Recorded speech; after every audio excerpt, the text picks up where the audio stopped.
Good day. Today we will be presenting a brief discussions about risks and derivatives. So as we all know, there are five types of risks and four types of derivative. But we will only be tackling about one type of risk and one type of derivative. So in the next clips, John and Ryan will be discussing about the regulatory risk and the futures contract derivative. So stay tuned.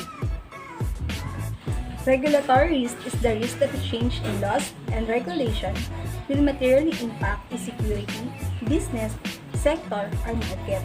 In change in laws or regulations made by the government. So yung regulatory risk is implemented siya ng national government at local government. An example, during this pandemic, nag-set sila ng implementation regarding sa pagsusuot ng face mask at face shield.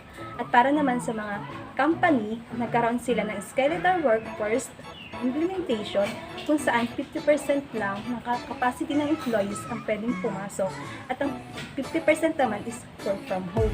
At para naman sa mga local government unit, nagkaroon sila ng implementation regarding sa quarantine pass.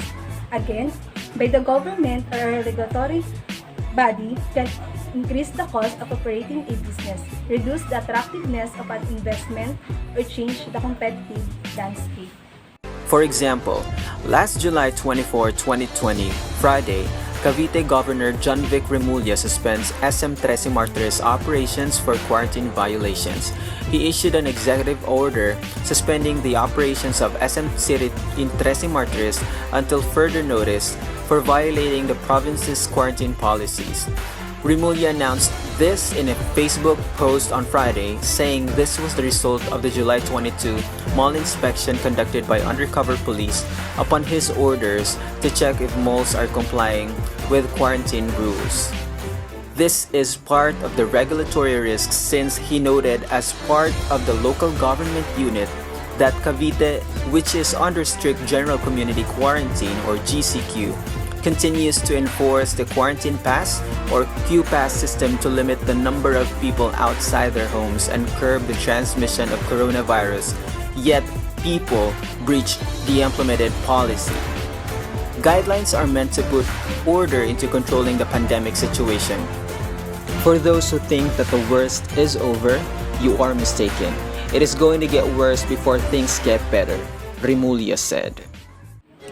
A future contract is a legal agreement to buy or sell a particular commodity asset or security at a predetermined price at a specified time in the future. Future contracts are standardized for quality and quantity to facilitate trading on a future exchange. The buyer of a future contract is taking on the obligation to buy and receive the underlying asset when the future contract expires. The seller of the future contract is taking on the obligation to provide and deliver the underlying asset on the expiration date. So dito sa future contract is about buyer and seller kung saan nagsiset sila ng agreement regarding sa asset or product na binibenta. Kung saan naka-indicate doon sa contract ang price at future date kung hanggang kailan pwedeng bayaran. At pwede din nakalagay sa contract na on and before date kailangan nasa buyer na ang product. For example, an oil producer needs to sell their oil. They may use futures contracts to do it.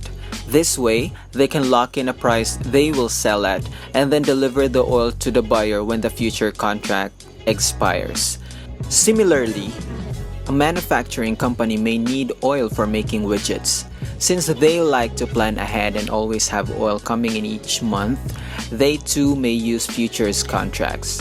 This way, they know in advance the price they will pay for oil, the futures contract price, and they know they will be taking delivery of the oil once the contract expires. Another perfect example of future contract here in the Philippines is the international non-bank financial institution Home Credit. The company operates in 10 countries and focuses on lending primarily to people with little or no credit history. As of 2016, the company has already served over 111 million active customers around the globe. It was founded in Czech Republic in 1999 and expanded. And in October of 2013, Home Credit started their operations here in the Philippines.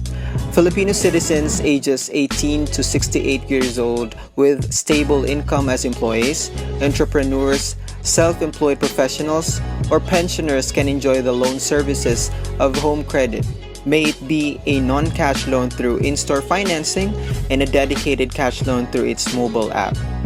Customers can shop for the item they want, purchase it with the help of a sales agent, wait for the loan decision, which approval takes as fast as 10 minutes, pay the down payment, bring home your item, and pay the installments every month.